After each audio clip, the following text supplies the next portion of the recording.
अस्सलाम वालेकुम क्लास। उम्मीद है आप सब ठीक होंगे। बड़े अच्छे अंदाज में सोशल डिस्टेंसिंग जो है ना गुजार रहे होंगे। तो आज हमारा नेक्स्ट जो थर्ड लेक्चर है वो है brief history of social psychology. मुझे पता है सोशल साइकोलॉजी या किसी भी चीज़ की जो हिस्ट्री है वो थोड़ी बहुत बोरिंग होती है, लेकिन मैंने बड़ी कोशिश की है कि मैं आपको मैन्यूट लेवल पे हिस्ट्री का टच दूं ताकि आपका कोर्स कंटेंट भी इसमें कवर हो जाए और आप बोर भी ना हो। बड़ी इंटरेस्टिंग वे में मैंने इसे जो है ना स्केड्यूल किया है। उम्मीद है कि आप इसमें बोर नहीं होंगे। तो हम जस्ट 11 स्लाइड्स का ओवरव्यू है ब्रीफ हिस्ट्री का, हम जस्ट उसको देखते हैं। तो हम प्रॉपर अपने लेक्चर का आगाज करते हैं। सबसे पहले हम देखते हैं इनिशियल स्टेज कि सोशल साइकोलॉजी किस तरह एक डिसिप्लिन बनी, किस तरह एक कोर्स की फॉर्म में आई, किस तरह एक सब्जेक्ट की फॉर्म में आई। तो सोशल साइकोलॉजी इनफैक्ट तीन चीज़ों का जो है ना कम्बिनेशन है। इसको जो डेवलप किया वो सोशोलॉजिस्ट थे, साइकोलॉजिस्ट थे और कल्चरल एंथ्रोपोलॉजिस्ट थे। इसको जिन लोगों ने डेवलप किया उनमें सोशोलॉजिस्ट, साइकोलॉजिस्ट और कल्चरल एंथ्रोपोलॉजिस्ट। तो सोशोलॉजिस्ट आपको पता है वो जो हमारे पास ग्रुप की स्टडी करते हैं, ग्रुप की डायनामिक्स के बारे में बात करते हैं, ग्रुप की इवैल्यूएशन के बारे में बात करते हैं, उनको हम सोशोलॉजिस्ट कहते हैं। साइकोलॉजिस्ट आपको पता है जो इंडिविजुअल की बात करें, इंडिविजुअल के एटीट्यूड बिहेवियर की बात करें, उनको हम जो है ना साइकोलॉजिस्ट कहते हैं। और एंथ्रोपोलॉजिस्ट जो सिंपल एंथ्रोपोलॉजिस्ट होते हैं वो हमारे पास ह्यूमन बिहेवियर की प्रेजेंट और पास्ट में जो स्टडी है वो एंथ्रोपोलॉजिस्ट करते हैं। इसी तरह एंथ्रोपोलॉजी की डिफरेंट जो है ना ब्रांचेस हैं, जिस तरह हमारे पास साइकोलॉजी की डिफरेंट ब्रांचेस हैं, सोशल साइकोलॉजी है, हेल्थ साइकोलॉजी है, क्लिनिकल साइकोलॉजी है, इसी तरह एंथ्रोपोलॉजी की भी डिफरेंट ब्रांचेस हैं। जैसे लैंग्विस्टिक एंथ्रोपोलॉजी है तो वो इम्पैक्ट ऑफ लैंग्वेज की बात करती है। इसी तरह कल्चरल एंथ्रोपोलॉजी, तो कल्चरल एंथ्रोपोलॉजी क्या है, जो आपके कल्चरल वेरिएशन की बात करती है ह्यूमन के ऊपर प्रेजेंट और पास्ट में, उसको हम कल्चरल एंथ्रोपोलॉजी कहते हैं। तो अभी आपको मैंने टर्म्स बताई। तो इनिशियली जो हमारी सोशल साइकोलॉजी है वो तीन चीजों से, तीन ग्रुप ऑफ पीपल्स से मिल के बनी है। तीन मुख्तलिफ ग्रुप ऑफ पीपल्स थे, एक में हमारे पास सोशोलॉजिस्ट थे, दूसरे में साइकोलॉजिस्ट थे और तीसरे में हमारे पास कल्चरल एंथ्रोपोलॉजिस्ट थे।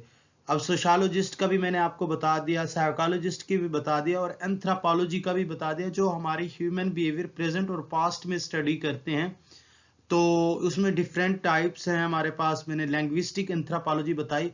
इसी तरह हमारे पास एक कल्चरल एंथ्रोपोलॉजी है जो कल्चर का इम्पैक्ट चेक करती है ह्यूमन के ऊपर। तो हमारे पास इनिशियली इस तरह ये सोशल साइकोलॉजी डेवलप हुई इन तीन लोगों से। तीन मुख्तलिफ फील्ड के लोगों ने मिलकर सोशल साइकोलॉजी का आगाज किया। अब रफली आइडिया है कि 1908 से 1924 का जो पीरियड है उसमें जो हमारा सोशल साइकोलॉजी का फील्ड है वो as an independent field of study emerge हुआ। 1908 से 1924 तक जो है ना ये बात देखी गई है कि जो सोशल साइकोलॉजी का फील्ड है वो इंडिपेंडेंट इमर्ज हुआ। अभी हमने जस्ट ये डिस्कस किया कि किस तरह के फील्ड से सोशल साइकोलॉजी इवॉल्व हुई और सोशल साइकोलॉजी का जो फील्ड है वो इंडिपेंडेंट 1908 से 1924 के दरमियान में इंडिपेंडेंट फील्ड ऑफ स्टडीज के तौर पे इवॉल्व हुआ। होप सो इसमें इतना कोई ऐसी बात नहीं है जिसे मजीद मैं एलेबोरेट करूं। उम्मीद है आपको इसमें आइडिया हो गया होगा। अब इसमें हम देखते हैं कि जो सोशल साइकोलॉजी है उसमें कौन सी पब्लिकेशंस आई और किन ऑथर्स ने की। अभी हमारे पास क्योंकि कुछ बेसिक्स क्लासेस भी हैं, कुछ न्यू कमर्स भी हैं, तो मैं पहले पब्लिकेशंस और ऑथर्स के बारे में बताता हूँ। पब्लिकेशंस हमारे पास आपने डिफरेंट जो है ना अपनी छोटी क्लासेस में भी बुक्स देखी होंगी, ऊपर लिखा होता है पब्लिकेशन ऑफिस। इसी तरह हमारे पास डिफरेंट पब्लिशर्स हैं जो पब्लिकेशन करते हैं। पब्लिशर क्या करते हैं? पब्लिकेशंस करते हैं। आपका वो कोई साइंटिफिक अप्रूव्ड कोई आर्टिकल हो सकता है, साइंटिफिक कोई अप्रूव्ड आर्टिकल्स को मिला के कोई बुक हो सकती है। आर्टिकल क्या होता है? आर्टिकल किसी भी एक मौजू के ऊपर आप जो लिखते हैं उस पे आप मफरूजा बनाते हैं, जिसे हम हाइपोथेसिस कहते हैं। उसे आप टेस्ट करते हैं, उनके रिजल्ट देते हैं, उनको आप डिस्कस करते हैं कि ये रिजल्ट क्यों है। तो उसको हम अगर वो 12, 14, 20, 25 पेजेस तक हो वो सारा मवाद, तो हम उसे एक आर्टिकल कहते हैं। उसको भी पब्लिश किया जाता है किसी भी पब्लिशर के थ्रू। अब हमारे पास डिफरेंट तरह के पब्लिशर अवेलेबल हैं। तो अब हम यहाँ पे देखेंगे कि पब्लिकेशंस कौन कौन सी हुई। देखिए, अखबार में जो आर्टिकल पब्लिश हो रहे हैं वो नॉन साइंटिफिक हैं, किसी एक बंदे की फिलॉसफी है, किसी एक बंदे का थॉट पैटर्न है। इसी तरह जिस तरह अखबार में डिफरेंट आर्टिकल्स, डिफरेंट जो है ना कॉलम्स पब्लिश होते हैं, इसी तरह हमारे पास साइंटिफिक कॉलम्स भी पब्लिश होते हैं, साइंटिफिक कॉलम्स भी साइंटिफिक आर्टिकल्स भी पब्लिश होते हैं। साइंटिफिक आर्टिकल्स का मतलब ये है कि आप उसको साइंटिफिकली असेस करते हैं किसी भी प्रॉब्लम को। उसका एक प्रॉपर प्रोटोकॉल होता है। आप सबसे पहले प्रॉब्लम कंसीव करते हैं। फॉर एग्जांपल, आपने देखा कि कोरोना वायरस के दौरान लोगों को मेंटल हेल्प की नीड ज्यादा महसूस होना शुरू हो गई। ये एक प्रॉब्लम था। आपने इस प्रॉब्लम को थेरेटिकली अंडरस्टैंड किया डिफरेंट बुक से, डिफरेंट प्रीवियस जो आर्टिकल पब्लिश हो गए थे। फिर आपने लोगों की ओपिनियन ली। आपने लोगों से पूछा कि क्या आपको मेंटल हेल्प की जरूरत महसूस हो रही है। इस तरह आपने एक अंदाजे के मुताबिक, अपनी कैपेसिटी के मुताबिक आपने 40-50 लोगों से डेटा कलेक्ट किया। उनकी ओपिनियन कलेक्ट करना, ओपिनियन लेना इज डेटा कलेक्शन। तो अब आपने वो डेटा खुद आके चेक किया कि हाँ, लोगों को मेंटल हेल्प की जरूरत है। तो फिर आपने जो हाइपोथेसिस या मफरूजा बनाया हुआ था उसको देखा कि हाँ, जो मेरे नतायज हैं वो मेरे मफरूजे के मुताबिक हैं। मैंने मफरूजा कायम किया था, हाइपोथेसिस बनाया था कि कोरोना वायरस की वजह से या लोगों के सोशल आइसोलेशन की वजह से मेंटल हेल्प की जरूरत ज्यादा हो गई है। लोगों को मेंटल हेल्प सीख करने की जरूरत महसूस हो रही है। तो अब आपके नतायज ने ये बात साबित कर दी कि हाँ, वाकई ही लोगों को इस तरह की जरूरत महसूस हो रही है। अब इस सारी बात को आप इकट्ठा करके जब एक जगह पे लिखेंगे एक पैटर्न के मुताबिक, तो वो आपका आर्टिकल होगा। तो उसको आप कहीं भी किसी भी साइंटिफिक पब्लिशर के पास भेज सकते हैं। अब जो आर्टिकल या बुक्स पब्लिश करते हैं एकेडमिया के हवाले से, जो ऑथराइज्ड चीजें होती हैं, जो अच्छी होती हैं, जो जिनको हम कहते हैं काबिल इत्माद होती हैं, उन चीजों को जो जगह से पब्लिश किया जाता है उन्हें जर्नल्स कहते हैं। जो पब्लिश होते हैं वो आर्टिकल्स या बुक्स होती हैं, जहां से पब्लिश होती हैं उसको जर्नल्स कहते हैं। तो मैं यहां पे आपको बताता हूं कि आपके आर्टिकल का मौजू कोई भी हो सकता है, लेकिन आपका जो पब्लिशर है, जैसे कि पाकिस्तान में अगर हम साइकोलॉजी के आर्टिकल्स की बात करें तो हमारे पास साइकोलॉजी के जो आर्टिकल्स हैं उनमें हमारे पास पंजाब यूनिवर्सिटी से जो पब्लिश होते हैं उस जर्नल का नाम है journal of behavioural sciences, JBS। इसी तरह दूसरा हमारे पास अथेंटिक इदारा कैद आजम यूनिवर्सिटी है, उसके जर्नल का नाम है Pakistan journal of psychological research, PJPR उसे हम कहते हैं। तो ये आर्टिकल या कोई बुक जो पब्लिश करते हैं उसको हम पब्लिकेशंस कहते हैं। तो अब हम देखेंगे कि साइकोलॉजी, सोशल साइकोलॉजी के अंदर क्या पब्लिकेशंस है। नेक्स्ट हमारे पास हेडिंग है ऑथर्स। जो राइटर होता है, मुसन्निफ होता है, लिखारी होता है, उसको हम ऑथर्स कहते हैं। आथर भी हो सकता है, एक आथर भी हो सकता है, उसके साथ अगर 3-4 लोगों की टीम ने काम किया तो उन्हें हम आथर्स कहते हैं। तो जो लिखते हैं उन्हें आथर्स कहते हैं। अगर वो साइंटिफिकली लिखा गया है और वो किसी अच्छे जर्नल से पब्लिश हुआ है या किसी भी वेल रिप्यूटेड जर्नल से पब्लिश हुआ है तो उसे हम पब्लिकेशंस कहते हैं।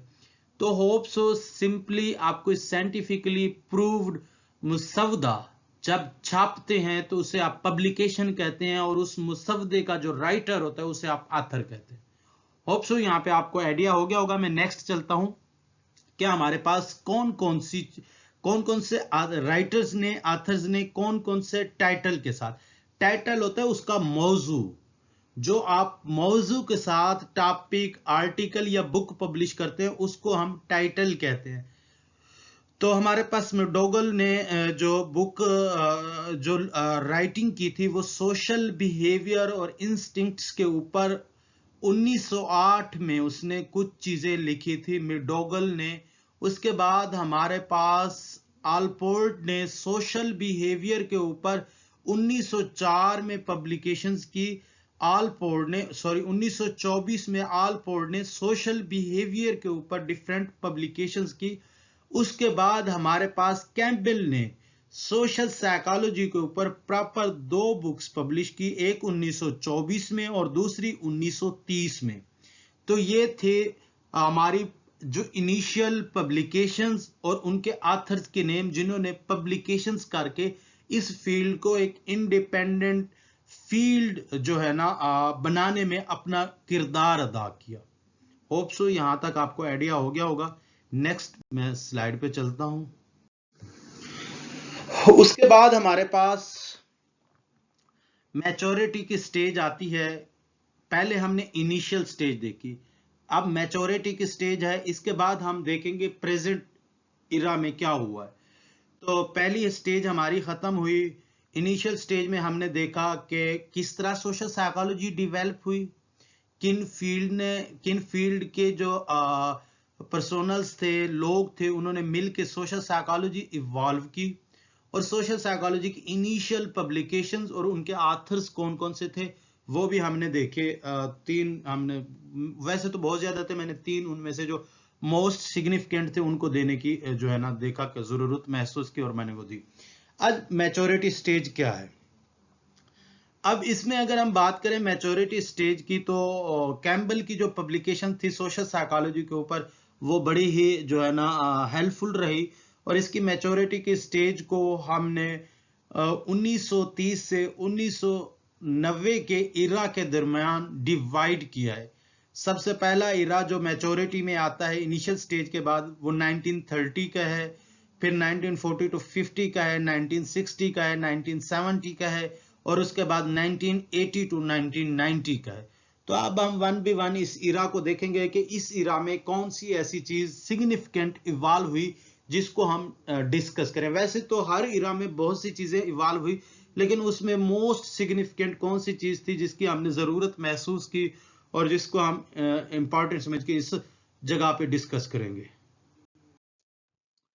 1930 का जो इरा था इसमें थ्रसफोन और लेकर्ड ने जो हमें स्केल इंट्रोड्यूस कराया था, मेजरमेंट स्केल इंट्रोड्यूस कराया था, जिसे हम आजकल लेकर्ड पॉइंट स्केल कहते हैं। वो एटीट्यूड को मेजर करने के लिए था और वो 1932 में उन्होंने इंट्रोड्यूस कराया लेकर्ड स्केल। हमारे पास थ्रसफोन और लेकर्ड ने स्केल ऑफ मेजरमेंट एटीट्यूड के लिए मुतारिफ कराया, जिसको आज हम लेकर्ड पॉइंट स्केल के साथ जो है ना जानते हैं।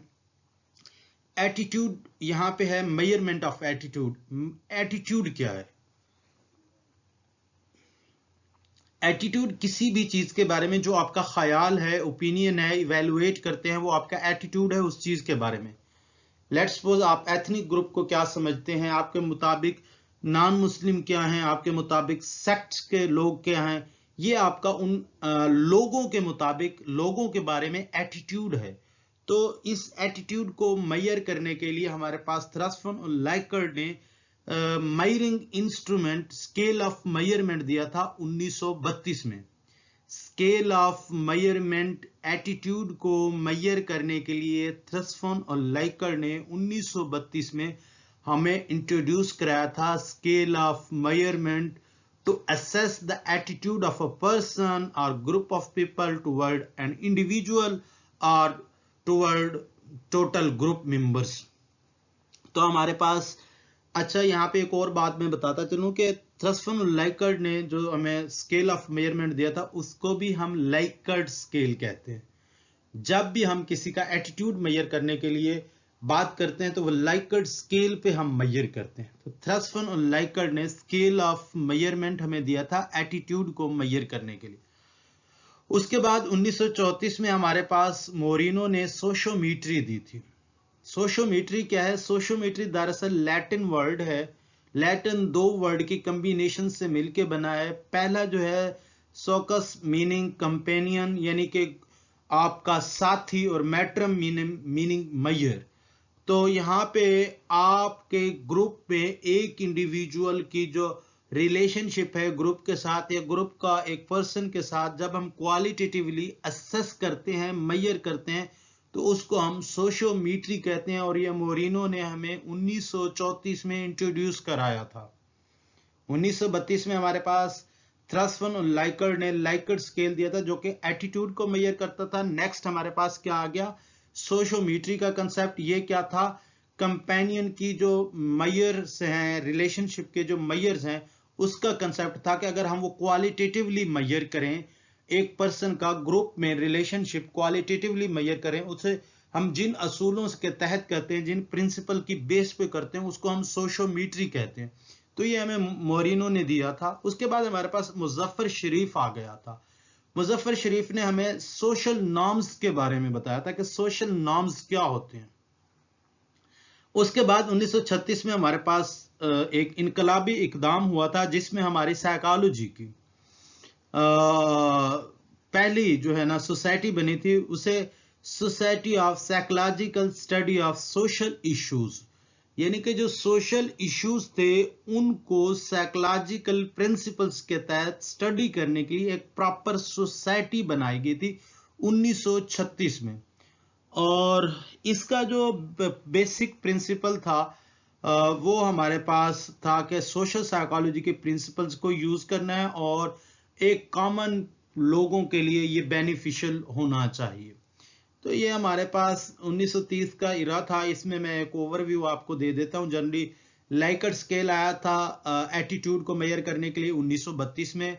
सोशियोमेट्री का कंसेप्ट आया था, मोरिनो ने दिया था हमें 1934 में, जो कि हमारे पास एक पर्सन, एक इंडिविजुअल का ग्रुप का इंडिविजुअल के साथ क्वालिटेटिवली रिलेशनशिप असेस करने का जो मेथड होता है उसको हम सोशियोमेट्री कहते हैं। 1935 में मुजफ्फर शरीफ का कंट्रीब्यूशन है सोशल नॉर्म्स का, उसने हमें कंसेप्ट दिया। 1936 में हमारे पास सोसाइटी डेवलप हुई जो कि स्टडी करती थी सोशल इश्यूज को। 1930 का इरा इतना था। उम्मीद है इसमें 4-5 पॉइंट है, इंटरेस्टिंग है, आपको नहीं भूलेंगे। नेक्स्ट हम चलते हैं। उसके बाद हमारे पास 1940 से 1950 का इरा था। इसमें हमारे पास वर्ल्ड वार 2 के बाद जो है ना दो इंपॉर्टेंट जो है ना कंट्रीब्यूशंस हुई थी। पहले तो कुछ इंपॉर्टेंट वो कहते हैं फोकस्ड थीम निकले थे। उन फोकस थीम में हमारे पास जो था कि हमने one of the important theme exceptionally in 1950 was the influence of group and group members on individual behaviour, कि एक ग्रुप का ग्रुप मेंबर्स या इंडिविजुअल के बिहेवियर के ऊपर क्या इन्फ्लुएंस हो सकता है। ये सारी चीजें हमें 1950 के इरा में हासिल हुई। और दूसरी चीज हमारे पास थी कि डिफरेंट पर्सनैलिटी ट्रेट्स के सोशल बिहेवियर्स किस तरह से होते हैं। डिफरेंट पर्सनैलिटी ट्रेट्स के सोशल बिहेवियर्स किस तरह के होते हैं। लेट्स सपोज कौन से लोग डोनेशन ज्यादा देते हैं, कौन से लोग प्रो सोशल होते हैं, कौन से लोग एंटी सोशल होते हैं, यानी कि कौन से कैरेक्टरिस्टिक के लोग ओपननेस टू न्यू एक्सपीरियंसेस होते हैं, कौन से कैरेक्टरिस्टिक लोग इजिली लोगों में घुल मिल जाते हैं। तो ये हमारे पास दो इंपॉर्टेंट थीम आए थे। एक था एक पर्सन, एक influence of group and group members on individual behaviour, के ग्रुप और ग्रुप मेंबर का एक इंडिविजुअल बिहेवियर के ऊपर क्या इन्फ्लुएंस हो सकता है। जैसे कि हमारे पास सोशल लॉफिंग का एक कंसेप्ट है कि एक ग्रुप में अगर 4-5 से ज्यादा मेंबर होंगे तो ज्यादातर चांस हैं कि सारे मेंबर्स काम नहीं करेंगे, वो काम कोई 1 या 2 मेंबर करेंगे, बाकी लोग काम नहीं करेंगे, तो बाकी लोग काम करने से बच जाएंगे। उस कंसेप्ट को उन्होंने सोशल लॉफिंग का कंसेप्ट दिया था। इसी तरह का influence of group and group members on individual behaviour, group और ग्रुप के जो मेंबर्स हैं उसका एक इंडिविजुअल बिहेवियर्स के ऊपर क्या असर पड़ सकता है। और दूसरा क्या था, डिफरेंट पर्सनालिटी ट्रेट्स और सोशल बिहेवियर के बारे में हमने डिस्कस, इसी इरा में डिस्कस हुआ था। सबसे नेक्स्ट जो है सबसे इंपॉर्टेंट पॉइंट है सोशल साइकोलॉजी का, जो अक्सर कंपटीशन के एग्जाम में पूछा जाता है, या आप जब एमफिल एमएस के लिए जाते हैं तब भी पूछा जाता है, इंटरव्यूज में पूछा जाता है, वो है थ्योरी ऑफ कॉग्निटिव डिसोनेंस। 1940 और 1950 में जो इंटरेस्टिंग और इंपॉर्टेंट कंसेप्ट इवॉल्व हुआ वो था थ्योरी ऑफ कॉग्निटिव डिसोनेंस। ये हमारे पास क्या है, थ्योरी ऑफ कॉग्निटिव डिसोनेंस। हम नेक्स्ट स्लाइड में इसे डिटेल में डिस्कस करते हैं विद एग्जांपल। कॉग्निटिव डिसोनेंस दरअसल एक आपकी सिचुएशन है जिसमें आपका एटीट्यूड, बिलीफ और बिहेवियर का कन्फ्लिक्ट होता है। कॉग्निटिव डिसोनेंस एक ऐसी सिचुएशन को रेफर करता है जिसमें आपका एटीट्यूड, बिलीफ या बिहेवियर में कोई कन्फ्लिक्ट होता है। एटीट्यूड क्या होता है, आपकी ओपिनियन, बिलीफ जो आपका यकीन है, बिहेवियर जो आप करते हैं। इन तीनों में से किसी भी दो चीजों के दरमियान या तीनों में कोई क्लैश हो सकता है, कन्फ्लिक्ट हो सकता है। तो अब ये जो कन्फ्लिक्ट है ये आपको मेंटल डिस्कंफर्ट देता है। आपका बिलीफ और तरह से है और आपका बिहेवियर और तरह से है। जिस तरह का आपका बिलीफ है वैसा आपका बिहेवियर नहीं है, जिस तरह की आपकी ओपिनियन है वैसा आपका बिहेवियर नहीं है, तो आपको मेंटल डिस्कंफर्टनेस होगी। तो अब आप इस मेंटल डिस्कंफर्टनेस को कम करने के लिए आप अपना क्या करते हैं, उस बिलीफ या बिहेवियर या किसी भी जो कंफ्लिक्टिंग चीज है उसे कम करते हैं। कॉग्निटिव डिसोनेंस क्या है, कोई कंफ्लिक्ट हो सकता है आपकी ओपिनियन, एटीट्यूड, बिलीफ और बिहेवियर में, और ये क्या करते हैं, आपके अंदर मेंटल डिस्कंफर्टनेस की फीलिंग्स लाते हैं। अब आप इसको क्या करते हैं कि आप एटीट्यूड, बिलीफ या बिहेवियर जिसमें कंफ्लिक्ट है उसको आप चेंज करने की कोशिश करते हैं ताकि आपका मेंटल डिस्कंफर्ट कम हो।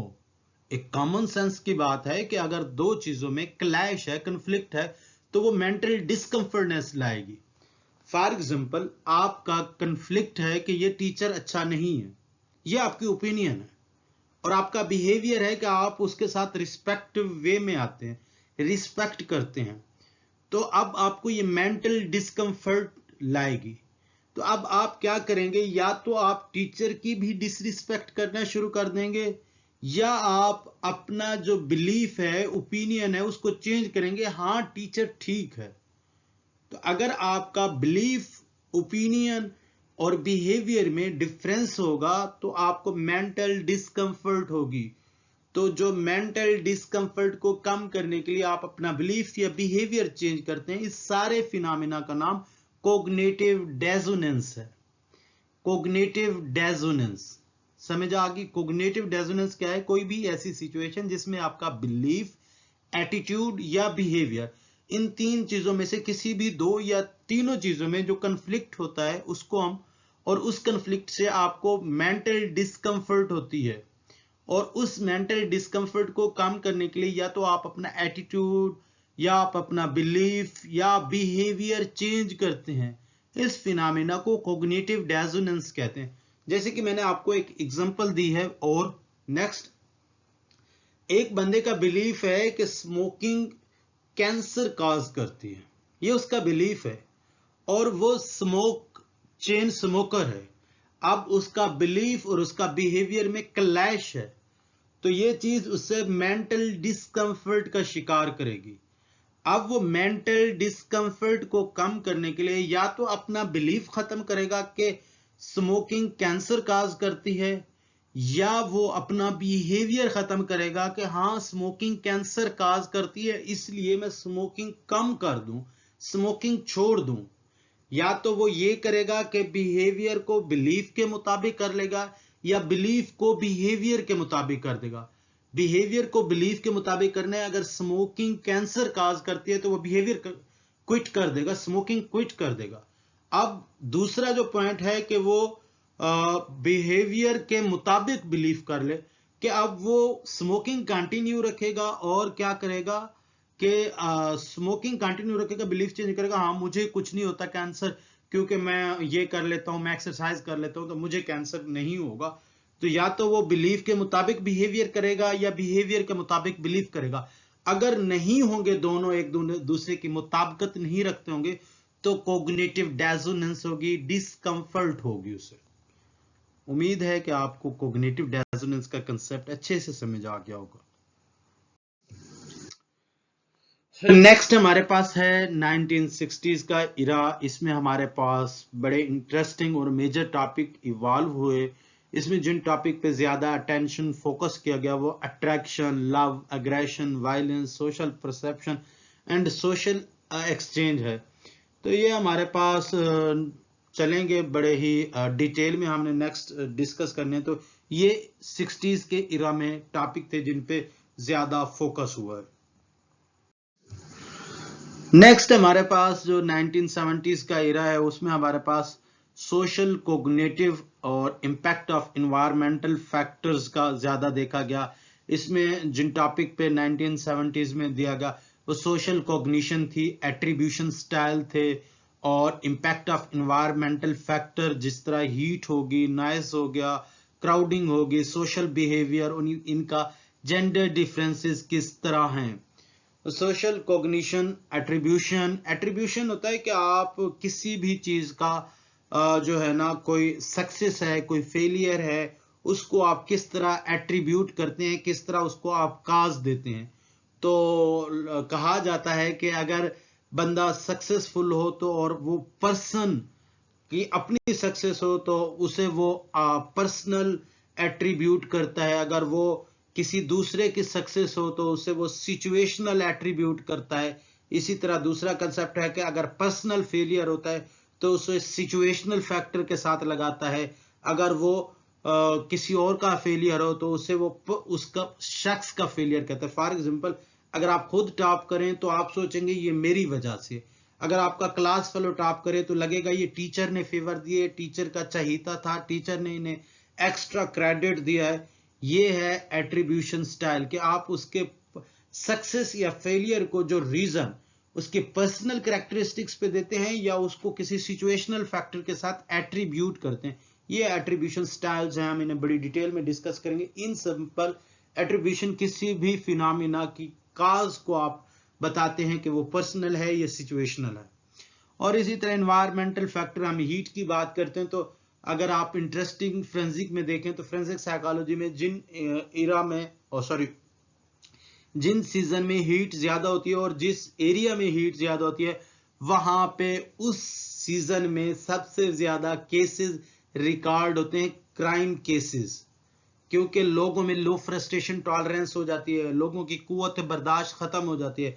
इसी तरह नॉइज के बहुत ज्यादा एक्सपेरिमेंट हुए हैं विद म्यूजिक, विद साइलेंस के स्टूडेंट के साथ, लर्निंग के ऊपर, मेमोरी के ऊपर किया गया, विदाउट नॉइज, विद नॉइज। तो इस पे भी बड़े रिसर्चेस किए गए हैं। तो 1970s की इरा में मोस्टली काम जो हुआ है वो ये था।